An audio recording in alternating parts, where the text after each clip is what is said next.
devices and also like the apps that you use. Yes. Um, so first, thanks for having me. It's like super Yeah. exciting to be here. Um, I am Louise. I work during the day as a cryptoeconomist for regenerative purposes, I would say. So green blockchain, green crypto, everything that's in those spheres. Cool. I have a company called Eco Frontiers where we do a lot of green crypto related research. We're writing a book about the subject of the Green Crypto Handbook. Cool. And during the night, I paint a lot. Uh, and yeah, I enjoy representing mostly. Um, it's very difficult to describe what I'm trying to represent in a few words. I'd say the invisible connections that exist between all beings, mostly plants, because I love plants. Hmm. Yeah, that's, I guess, the intro about myself. Cool. Um, and yeah, like, do you want to share a little bit about this beautiful piece that you're working on right now? Because even as you said, like, Yes. invisible interactions, I was like, oh my God, you're like really, you're almost representing this in your art. I'd love to hear Yeah, about like the inspiration. I'm. I started painting first, thinking that I wanted to represent what crypto system could look like to connect the different plants and living beings. It was very Mm. abstract and utopic. And then I realized that there is more than this. Um, there is a constant flux of energy, I believe. It might sound a bit spiritual or whatever, but Yeah. I believe that there is a constant flux of energy that exists and that ties us all together in some sort of intertwined web of existence. Mm. Um, I believe in the fact that when you enter a room, you bring a certain energy that resonates with certain people and that creates something new out of it. Yeah. And I have noticed that this exists between humans, of course, and it's probably the most easiest case to notice, but this also exists between plants, and that is maybe harder to notice. And there is, for example, pollen, that is one of the invisible slash visible things that can exist and that we all know of, and that is scientifically proven, of course, that is an exchange of something that is sexuality between two plants, Mm. and that we can't necessarily notice and happens literally Word. every day during the spring. And that's probably what I'm trying to express through those paintings is like there's so much going on between plants and we don't see it. And I'm trying to Mm-hmm. represent it through my paintings so it becomes maybe more obvious.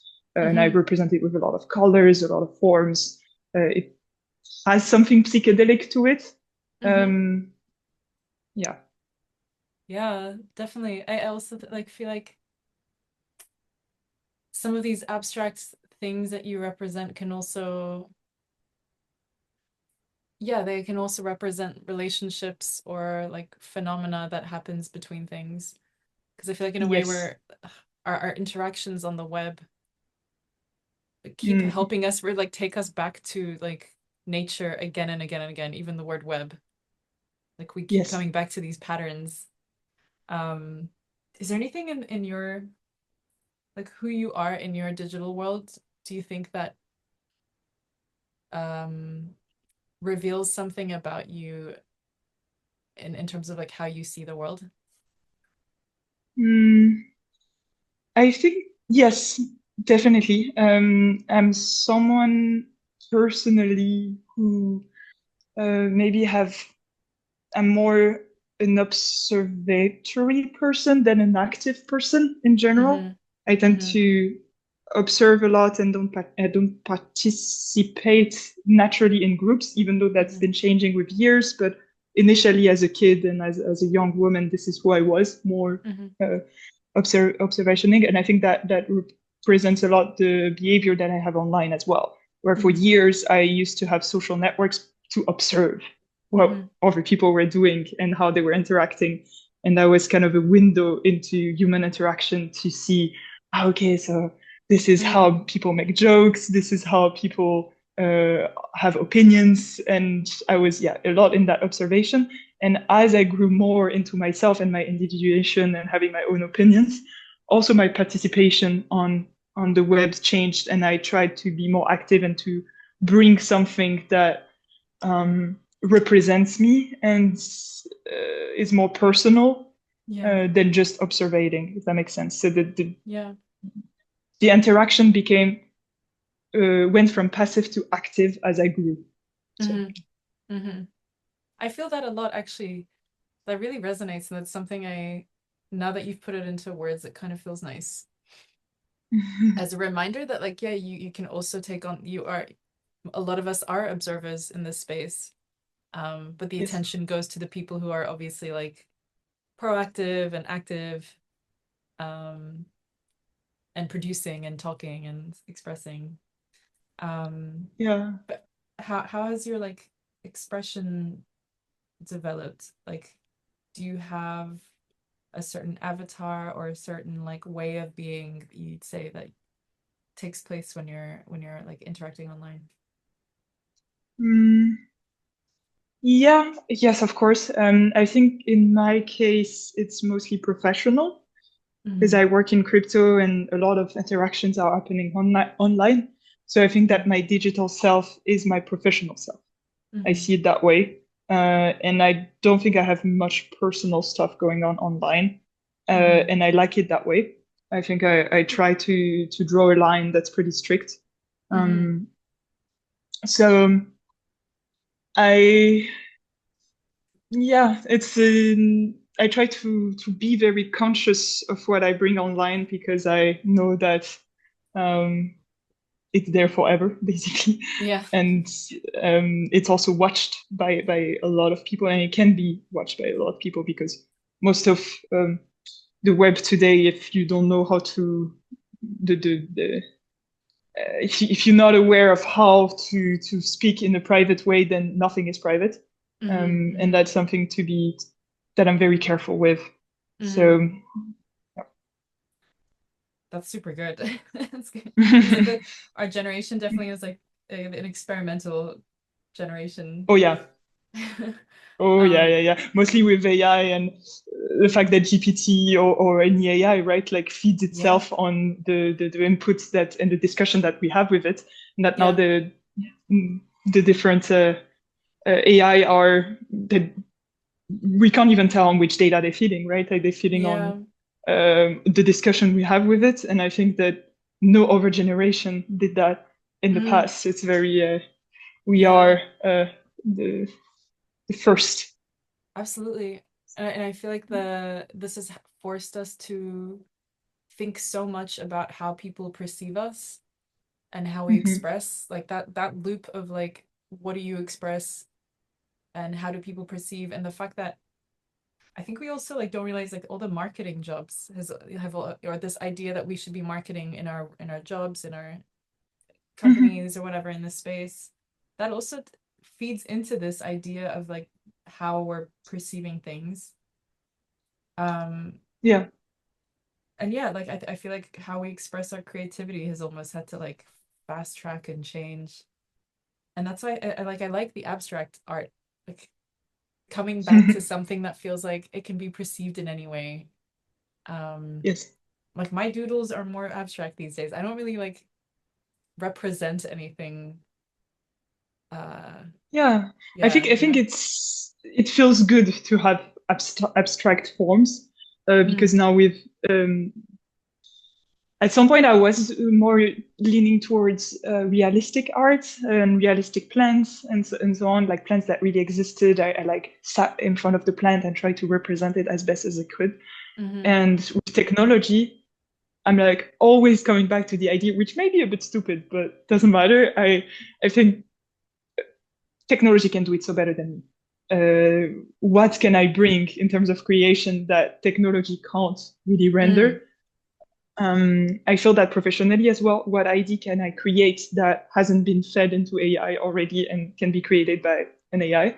mm-hmm, Um, and the answer is something that's abstract and original, and that I think that abstract kind of becomes in itself an answer to expression because we certain people, me included, might feel it's the only way to do something that is deeply personal and Mm, can't hasn't been done already and cannot be done better than you are doing it because it's so personal, if that makes sense. yeah, yeah. Yeah, I'm quoting that. That's really cool. Um, yeah, how does this translate then to like, I'm thinking about the work that you do as a crypto economist and also relating it Yeah, to the real world. Like, how does that work? yeah, it's a good question. It relates in I try to have ideas and to create and to have to make research that is unique. Mm-hmm. So that where you could, even if you would go to the AI and say, write me a piece on that, it would come kind of odd because the ideas or the research subject hasn't been treated enough Mm, or hasn't been well researched enough. So my answer professionally is to go towards ideas and concepts that are on, yeah, very on edge and new. mm. That's my hope of like not being replaced by AI. It's just that, yeah, I work on stuff that's too new for it Yeah, to be replaced by AI. If that makes sense. absolutely. And where does that take you? Because when I hear that, I'm like, okay, well, for me, the only place where I could really find these things was on Twitter. Um, Mm. where was it for you? Like where did this kind of inkling start of like finding the ideas and the places where people were where you could Well, engage I with this am kind of stuff? super lucky to have the best business partner in the world. Mm. Somebody who's like very smart, and I find that in discussing with him, we can create stuff together that wouldn't exist if he was on his own or if I was on my own. Wow. So the answer that I found to that is to by interaction with someone that you are deeply compatible with intellectually. Mm. Um, yeah. Because I think a big part of this is also having fun. When Yes, people are it's so having much fun fun. with each other, and yeah, and exploring Yeah. ideas, it's that more than anything. If that's driving you, then that's what very Yeah. beautiful. Um, Yes. and what has that journey been like? Like, where did you start? Were you always kind of clear on it being crypto economics, or like did it take different forms? No, it was not clear that it was going to be cryptoeconomics. It's I think that the space drew me because I had a deep disappointment about the current institutions. And I felt like I wanted to have an impact, but that the current institutional setup wasn't allowing me to do so because it's so old and overregulated and sclerosed and so on. So crypto kind Yeah. of dragged me into it as a space of freedom and a Mm-hmm. space of where expression is possible because rules haven't been defined, and by definition the definition of rule is so different from centralized institutions. Mm-hmm. um, so I didn't start in crypto wanting to have an impact. I started studying politics, mostly Mm-hmm. environmental politics, and I worked as a journalist as well for a bit, and very quickly realized that my writings uh, were overregulated by the institution that was the newspaper, and that Mm. were filtered and remodeled to um, at the end like not represent at all what was fun for me to express. Mm-hmm. So crypto economics were a way to um, express ideas in a more free manner. Yeah. Yeah, that's really interesting. I feel like this is a an angle maybe not many people get to hear. Mm-hmm. Um, it is definitely a place where of like freedom, yeah, freedom of ideas. Like you find all these people from different modes of thought coming together and being like, okay, like this is, like finding a new energy to express what they've been Yes. seeing. Um, Yes. but in a way, it's like perhaps we're finding ourselves returning to patterns in nature because we're also seeing like, okay, like as we have this kind of newfound freedom, there's also natural ways of oh shit, there's like 5 minutes left. Um there's like also a different way to for rules to appear. Um Mhm. whether if it's through kind of like over time you have these patterns of behavior and you start to see the collective actually has made its own governing rule. Um Yes.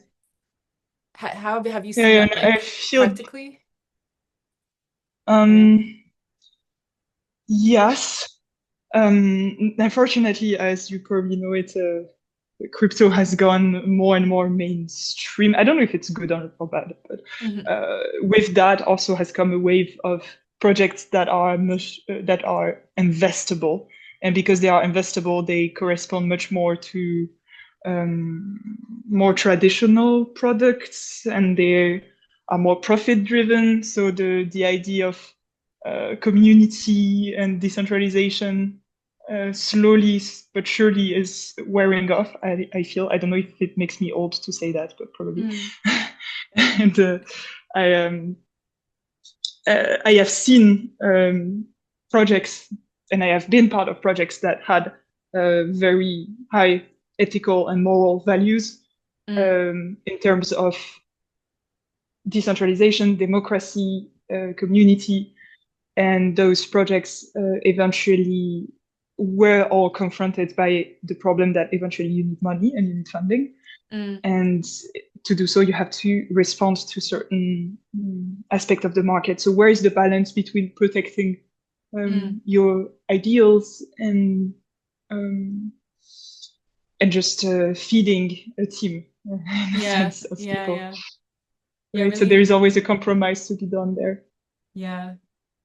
It does tap into this question of like money as this energy form and what Yes, it's a different thing wherever you are. It's almost like this canvas, like it absorbs um the values, the behaviors, the environment, like whatever is kind of required in a space, it fills that in. And yes, I think it's a much bigger topic. Like a lot of these different experiences coming out of crypto are showing us like what money can be in all these different contexts. And yeah, I think it's like it's a yeah. path. It's like it's an interesting evolution that's happening. Mhm. It Um, is for sure. But yeah, I have come to realize that before I think I was like more value driven, and I am still value driven, but I have stopped looking at funding and money as something that's necessarily dirty, but that's something that's necessary at some point. yeah, Um, it's an abstraction of like it's a our resource. time, yeah, our time and Yes, labor and how we share that with each other. It's kind of like, yeah, again, it's going to reflect the values that we put into it. it's a very beautiful way of framing it that you have. Mm, thank you. Very real as I well. think, but it's, I don't know, it's going to take us some time to get to that understanding. Like, it's such a powerful, and for many of us, like a dark force because it like absorbs so much of our like fears and our assumptions about the world or about Mm, each other. Um, yeah, and it comes, I feel like survival always brings that part of us out.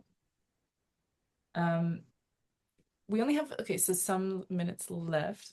I'm curious mhm. if you and you have any kind of like rituals that you do, like whether if it's digital or physical, something that helps connect these two realms for you.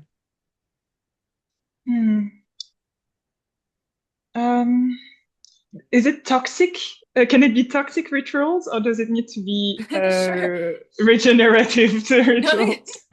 it can be toxic. It can also be Okay. like if you had one that you would make up and it's not one you would do, if there's one that you would like want to make up for yourself, you can also do that.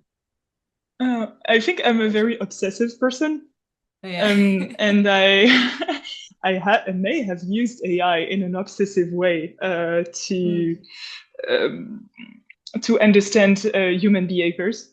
yeah. So kind of as a way to understand therapy and behaviors, and maybe also to, when there is a situation that fears me in life, Mm-hmm. to use AI in order to recreate that situation and Mm-hmm. predict how I will feel in advance.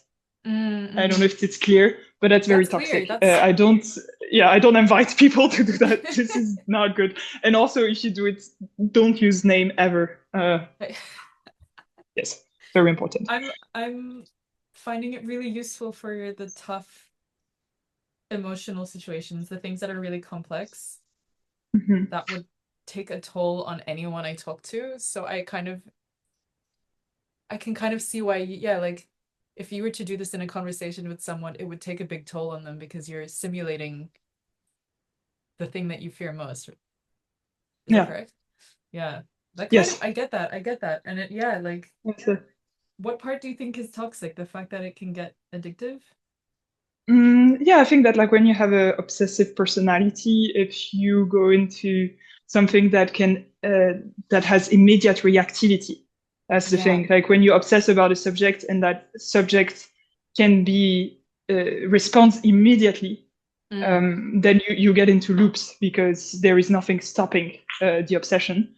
Yeah. Um, I feel that, for example, in painting, there is always a limit. The limit being my arm is tired. I'm standing when Mm. I paint, so my legs hurt, and so I obsess about painting. And but there is a limit, physical. Yeah. When there is a immediate responsibility and the only thing that you do is moving your fingers, the loop in which you end up can be pretty much more intense than when the body is involved. Absolutely. That's a really good point. And I think no wonder like our minds are, yeah, so like we're coming across so many new kinds of, I don't know what to call them, like mental issues, mental challenges. Mhm. Now I think imagine like I can't imagine being a kid and growing up with AI right now. Um, Yes, I just did. My how you brother does perceive. that. Well, my Yeah. brother is very young and he's growing up with AI, and he's so different in terms of how he solves problems, how he approaches any type of issues he has in his life. It's yeah, completely different way of being in the world and interacting and Yeah. solving problems. And I guess like I can kind of now reflect and see like because we had the internet to ask questions to, and I can see within Mhm. my own family or my own like the our generations, like the fact that I can see how I started solving problems differently or like trying to be self-sufficient.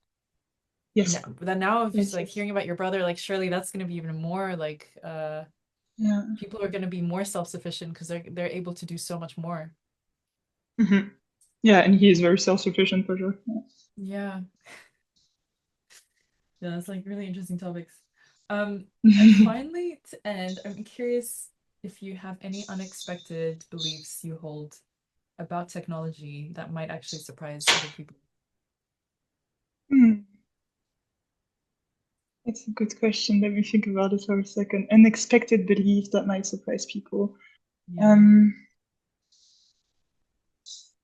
mm, I don't. No, I don't think I have anything that's like unexpected. Okay. I believe, like most of us, that AI will replace so much, maybe eventually the world as we know it.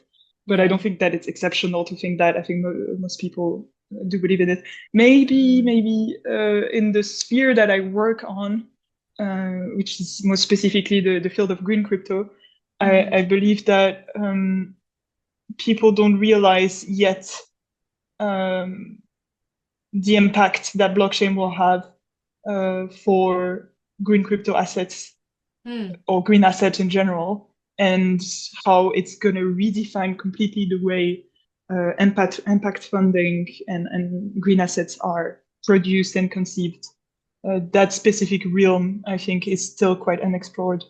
Mm. Well, Absolutely. That's a big insight. Cool. Well, thank you so much.